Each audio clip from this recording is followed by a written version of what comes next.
the way you interact with people, the way you, let's say, use some bots on your Discord becomes the way you engage with this community. So I think it's extremely critical as to how you build your communication narrative. At TikTok, you like are the topmost creators are also the creators with the highest intent or with the highest discipline of creating content. Obviously, to create viral content, you have to.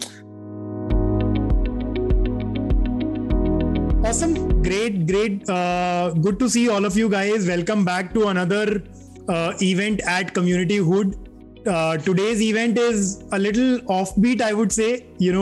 We've picked, a different stakeholder, who we work with in very, close association with, wherever we have the liberty of having that stakeholder with us in our team.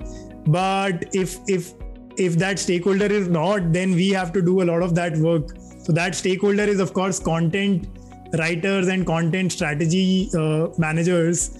As community builders, especially in the early days, we have to do a lot of that work. And that's why we thought, how about we get some of the, top content strategists in the country to learn from them and see, how can we apply some of those learnings while building content strategies for communities. That is the topic for today: how to build content strategy for your online community. I will quickly introduce our panelists as well. So our first panelist today is Pavan Rochwani.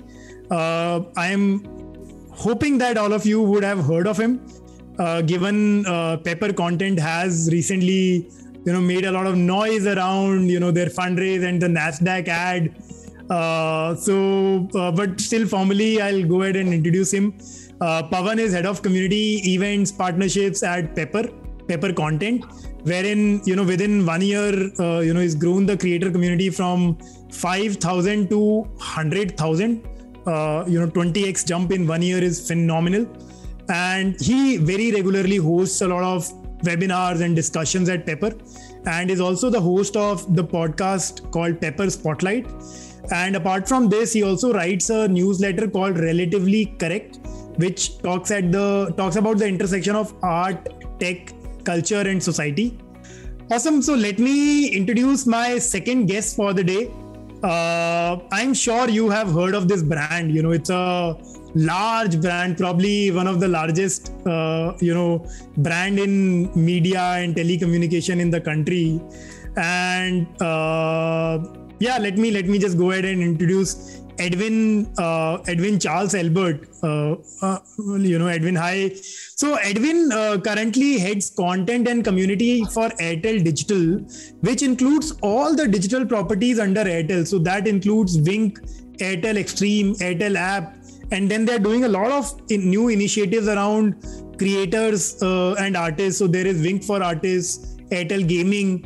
He leads everything, everything around content and community with all these properties of Airtel. And even before this, Edwin spent a lot of time, literally helped ByteDance build their own, community of creators. They had about 12,000 active creators in the community. And, we all know how TikTok and, different other properties of ByteDance have done far better. I think this Reels is very new, right? So today we have a reference to see, this is how Reels work. But, being in the beginning, like literally seeding that journey, at least in India, is what something that Edwin has seen. So I'm very, very excited to have Edwin here. A true content gem who came from the community background. Like that's one thing very, very interesting about both of them. In fact, both of them actually used to run a community before this, and today they are more heavy on content.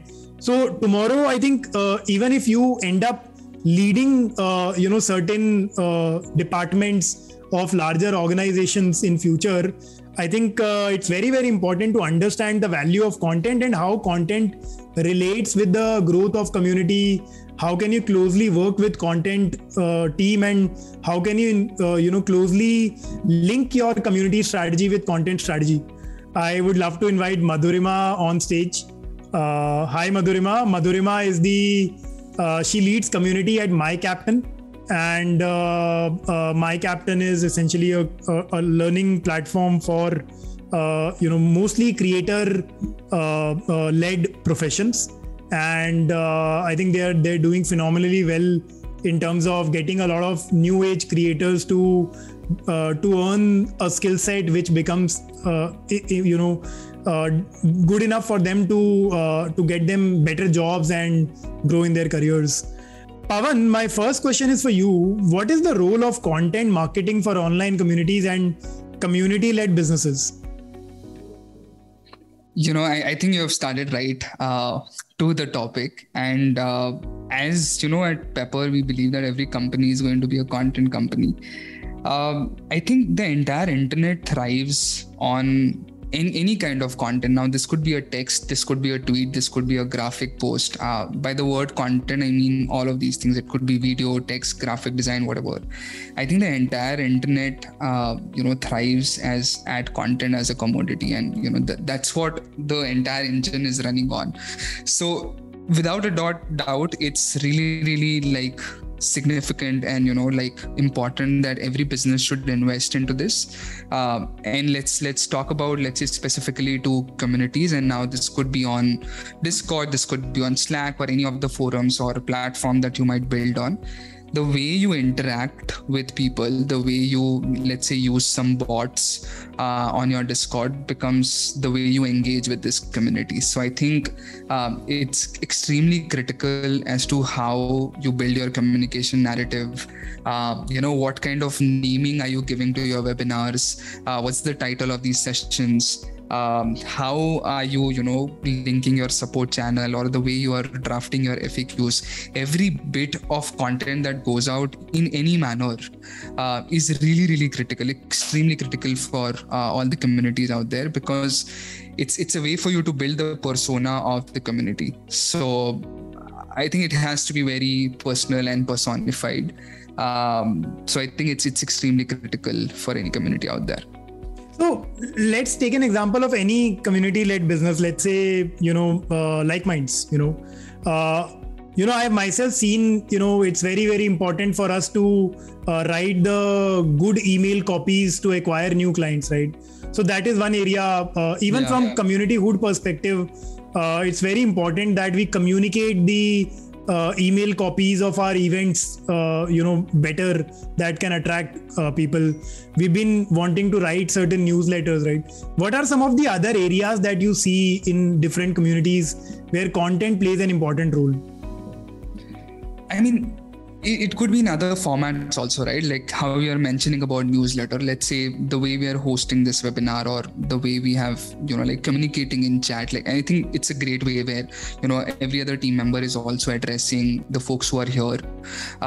So I think it's all these small things in every format becomes like really important. It could be for a newsletter, it could be on social, right? I mean, every community or a business, community-led business, they might have a forum or a channel, but they are also present on social media.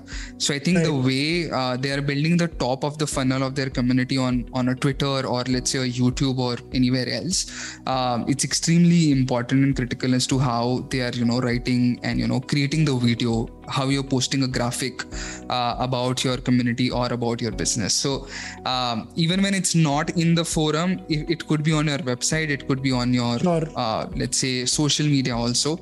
All of that has to be like in the same persona, in the same tone. So I think that's extremely important for every brand.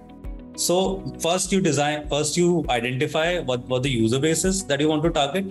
Then you devise a content strategy according to that cohort. And then obviously it naturally transcends to the brand strategy as well. You both built creator communities in past. Pavan, you did platform for artists. Edwin, you did of course ByteDance, where you must have done like events, provided different channels for member engagement. How has the role evolved from there to the current role? back in the past, I only did offline events, and this is all before the pandemic. So I was running PFA before the pandemic. So we did like more than like 500 events across the country, and all of these were like ambassadors run or volunteer run, offline events. We scaled that up massively, and when the pandemic happened, and for the first time I was using like Zoom or AirMeet or any of these platforms, it was like really weird to like just have that feel or interaction ki yaar ye karte kaise. So I mean, at the moment, it's like really, I feel and I enjoy doing offline events and virtual events also. But the value that events hold right now in our community building is extremely, like I would say, holds like the biggest pie in the chart, because the major interaction when you grow this massive, and I think Edwin can also like pitch onto this thought, that when you grow so massive, you're 100k 500k creators in the community and members in the community, no form of a newsletter or a forum or WhatsApp group can just engage all of them. But when you do like a live session or an event, it could be offline or virtual, I think that's when they feel really involved by it and being part of the community. They can it's easy to handle this and manage a smaller community where it's 2,000 5,000 10,000 members on a Slack, on a Discord. It's easy to do, and you can still do personalized messaging to some of the members. But when it grows massively, I think event becomes like a spot for you, or like a direction or channel for you where the maximum engagement is happening, and you can put in a lot of effort into that and get like high returns on it.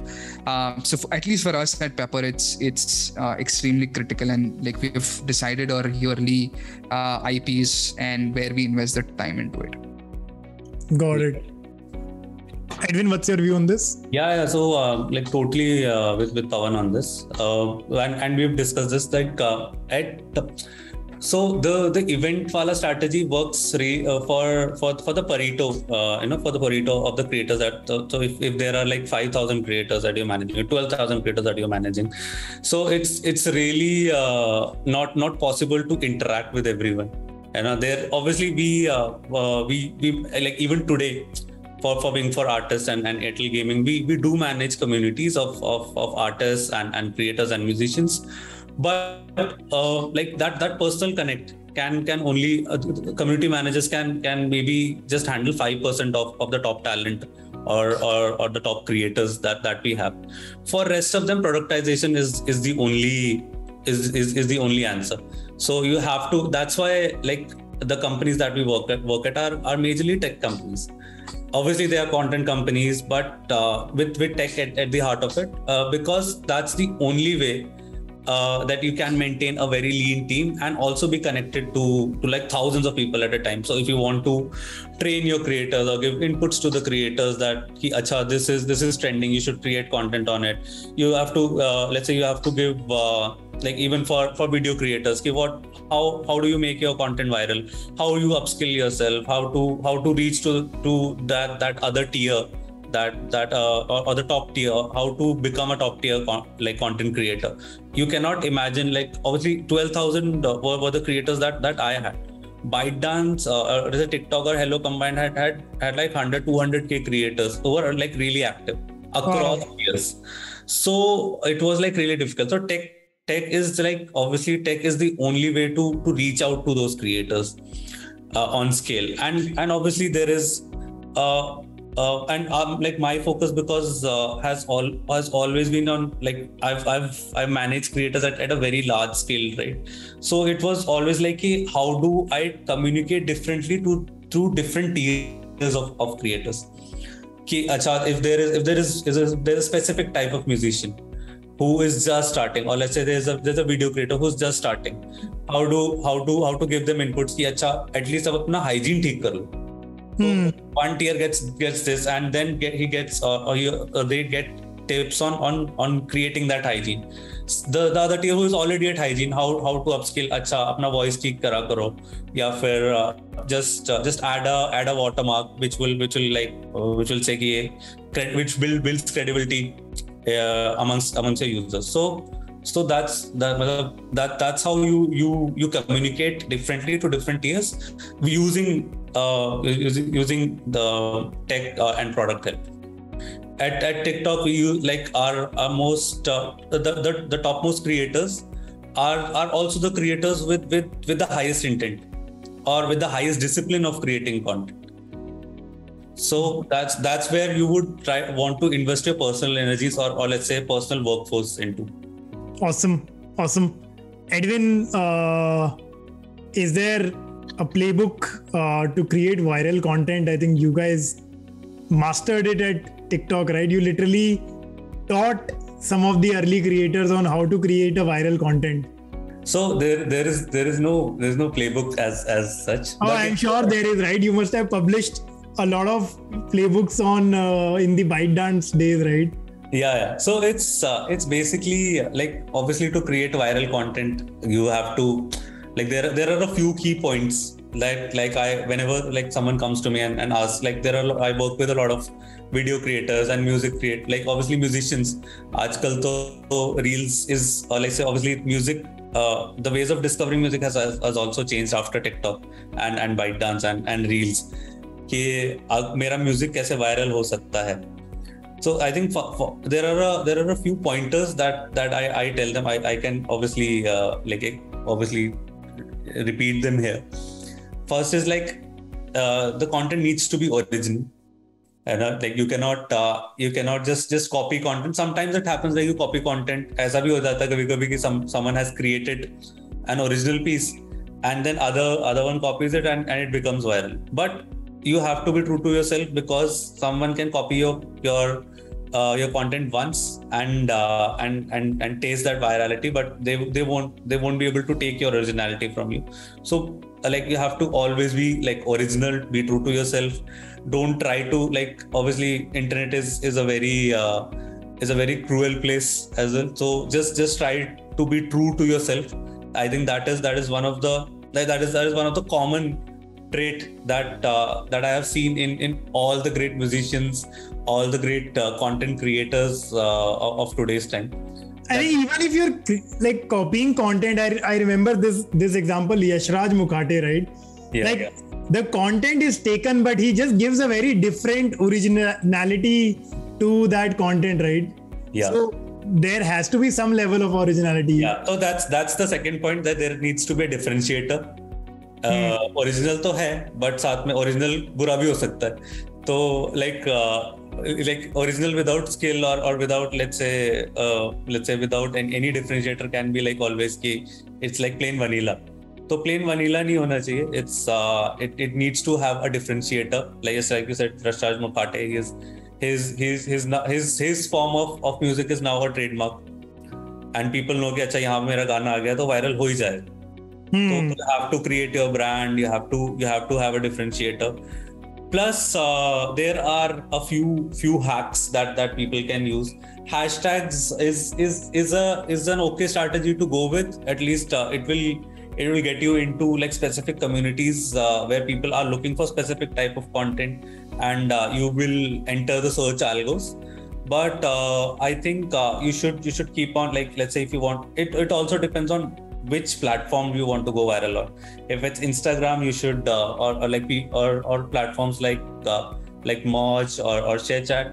So it also depends on which organization or which platform you want to go or achieve that virality on.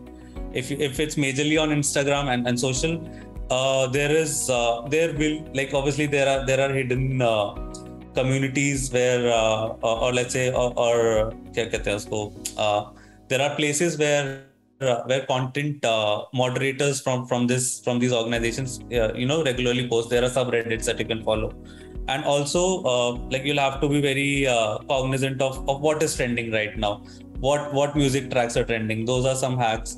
Then there are trends that you can keep track of and start creating content on those trends. And obviously if budget permits, you can start spending some money on cold starts, because how these algorithms work is is majorly around, like there's a process called cold start, where a specific type of content is introduced to a specific cohort of people, and then we look at a velocity chart, like how quickly a specific type of content is being picked up by users, and what's the engagement rate. There are multiple attributes to that specific content. So what I advise to people who come to me for, hey, how can we do paid promotions, like on Instagram, on YouTube, on Spotify, there, because I work with a lot of musicians, and on Wink, right? We look at, there's a specific term for it. We look at velocity charts. So if there are like 5,000 pieces of content that have been introduced into the ecosystem, even at TikTok we used to follow this trend, and we would look at hotspots on graphs where we are monitoring all that content, and looking at pieces which are achieving the highest velocity in terms of engagement in a very short period of time, and then we would pick that content up. And then we would recommend it for a larger cohort, and then the snowball effect comes in and it goes well. This is how Twitter works today. So that's why you would wonder कि ये अच्छा ये तो इतना famous भी नहीं है, ये इसके बारे में this hashtag doesn't interest me. But why is it getting viral? Because there is a community that is working. This is a very large community, and when people start talking about it in like a very short period of time, because it's very mechanical, right? Like there is a certain type of content that is going viral every day on Twitter, because there's a mechanism कि 5 लाख लोग या 1 लाख लोग एक साथ उस बारे में tweet कर रहे हैं, and then it comes up. But I think I'll just pick from what you were saying, Edwin, in terms of, I think, documenting, especially if you're working with larger brands. I think it helps a lot of our, the younger communities as well, people who are just starting out. Documentation will really help understand what is your structure. It'll put things in a much clearer format, and then tying that to metrics as well, right? Because I think you said it will then help you get a clear vision of it. So I want to bring in the point of taking it from their metrics, right? How do you tying your content strategy metrics with your community growth? Do you do that? First, yes or no, and then you can tell us a little bit more about in terms of metrics as well. So yes, because it's my personal ideology that I do not take up a project unless I'm able to plan, or like personally I don't take any projects unless there is a clear success metric, and it's and the project, obviously there's a personal motivation, like if it doesn't kick my mojo up a bit, तो वो तो है ही, वो वाला factor है. But another part is like it has to make business sense. At the end of the day, there is because if I want to do something, obviously I am just there to ideate. There is a list of people who will help me execute that strategy, right? Of course. So I have to be fair to them. So unless and until I have a success metric jotted down, like this will move my needle on metrics. So for me personally, where if I take Wink's example, there are a few KPIs that are my major KPIs, like that is my bread and butter, which is I am responsible, like I have a shared ownership of the entire engagement of the platform, which is DAU by MAU, and then there is retention, and then at the like last but not the least, it's engagement per user, so time spent by user, streams and plays per user, right? These any activity that I plan, be it in terms of community, be it in terms of content strategy, editorial IPs that I want to create, all these input metrics will flow down to the output metric of my KPIs. So anything that I monitor कि आज मुझे CTR देखना है, रोज daily के operational metrics है ना, all these metrics will finally boil down to these 3 North Stars, which will ultimately boil down to my final North Star, which is revenue. Got it. So I think you'll make it very clear that any activity, be it content strategy, be it your interactions with your members as well, all of it ties in with your the final output metric. Yeah, right? the North Star is very important. Like especially for me, like everything needs to, like any activity that you're doing needs just, it cannot be just activity because you like doing it. Activity should be an input metric, and then which is slowly leading to an output metric, which can be your dollar amount, जो भी engagement metric होगा, and then finally to your organization's North Star metrics, which for me is revenue. Right? Yeah, I think I'm guilty of that. Just end up doing something like, oh, this is a feel-good activity, but iska kya metric tha? There is no output result for it. Very rookie mistake that happens. Thanks for those inputs, Edwin. Same question to you, Pavan. In terms of content strategy at Pepper, how are you looking at that tying in with your North Star metrics? I mean, in the beginning, I've also had this guilty pleasure of chalo kuch bhi karte, like, whatever it is. But from there to how things work for us right now, let's say we are a marketplace, right? There is supply side and there's demand. So when the design category team comes to us and say that, we want to onboard 1,000 designers on our platform in the next quarter, we then work reverse from that goal. So I'll just take up this example. So we want to onboard 3,000 designers, let's say, in the next 3 months. In the first month itself, we got in Munz, who is the AVP of design at Dunzo. Now, Dunzo as a brand is like really massive in the way they do things so creatively. Yeah. And we did like a session with him, virtual session, where he presented the entire design strategy of Dunzo. And it was also like a free-flowing AMA.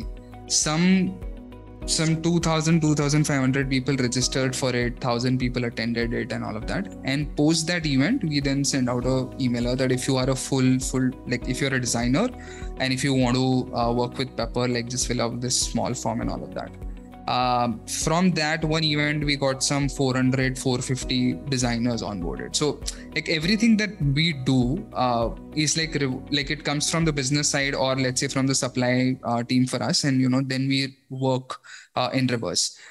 At Pepper, community is more like, although it's like an independent function also, but I think we are somewhere part of marketing. For certain activities, and in certain other activities we are part of business. Now the business side of example I can give you, we recently did like an offline event IP of marketing mixer in Bangalore, Mumbai and Delhi. Yeah. Now here the goal was entirely bring in do a very exclusive event and bring in just CMOs, head of content, or VP of content and all of those folks, or even founders and VCs, and bring them in a room together, bring in the best folks who will talk about content and other such content marketing things, and then try and see if we can, bring out revenue from some of these people. We did that in the last 3 months, one city every month. And now we are, just going back and doing those meetings and seeing if any of those attendees got converted as a client. So in that particular, let's say, situation, the business team comes to us and say that, this is our, let's say, metric or North Star, and we want to bring in this amount of revenue for us. And then we work in reverse. Now, if everything happens in this manner only. Right. But when we started, it was not at all like this. We were just like a small team of four. The marketing team was of just four or five people with 2 interns. Now we are like a 35 member team, which is quite big actually for a, let's say, a startup of our age and growth that we are in. But now it's way more structured than how it was in the beginning. Right. And just a follow-up question to that, you mentioned earlier you were doing a lot of your creator-generated content, your own members generating content. One of the things was via the testimonials, the hashtag that you just again, out of curiosity, what was the metric there and what was the whole idea behind involving your members to create content? So some of these campaigns are also for brand awareness sometimes, like not everything. I mean, even when, let's say, we did with this Dunzo event, right? So the primary goal is to, bring in designers. But I think the secondary goal will always remain, can we do our brand positioning? Can we do our brand awareness? So some of these campaigns that we do, like let's say testimonial stories or whatever CGCs, sometimes their goal is just brand awareness, because we don't want our brand positioning to be just because of these events. Sometimes it's, like, we have to also, like, if we just do events, then we are not like an event company as such, right? Like how much we'll keep doing that. So we make sure that if we are not doing a big event in this quarter, we do then certain these campaigns. We also partnered with Skillshare, and then Skillshare is sponsoring like a 1-year subscription for 10 of our creators. So now this is a campaign where, there's no event as such or something. It's just about brand positioning, that we are helping creators to also upskill and learn from like these 35,000 courses that are out there on Skillshare. So some of these campaigns also have like a brand positioning or brand awareness metric to it. Fair enough. Thank you. Edwin, what's your take on partnerships and cross-pollination? So for the businesses that I run, it's majorly a partner-driven business. We don't create content. All our content is either licensed or is available on our platforms on a rev share basis, right? So from that construct, partnerships is the way to go for us, and all the initiatives that we try to run, like either Swing for Artists, for gaming, we cannot run without the help of our partners. If you say if it's about music, obviously we have ongoing partnerships with Sony, with T-Series and Warners and UMGs of the world. On the gaming front, Activision is there, Riot Games is there, and Krafton is there. So these are the partners who are actually. So I would like to say that we are co-creating this business when it comes to community, because they are also heavily invested in creating and nurturing the community. Obviously, it makes business sense for them. It makes sense for them to leverage like our community to create brand presence and everything, right? So yes, like it's like ours is like it cannot work without partnerships, and at Airtel, that becomes actually imperative at the end of the day, that it has to be कि अगर partnership नहीं है तो फिर you cannot run a content business. Yeah, interesting. Thank you both of you for so patiently answering all the questions. That's all from my side. Back to you, Nitin. I think, like you said, Pavan, right? We are light years ahead, like behind in at least the content strategy and mindset than some of the Western counterparts. And only if we share openly some of the learnings with each other, we'll be able to mature as an ecosystem. And, that's something that we would expect from leaders like you guys, especially in the content side. So thank you so much for doing that today, and hope you continue doing that on public platforms as well. Thank you very much, everyone, for joining in. Hope to see you soon again in our next event. Till then, bye.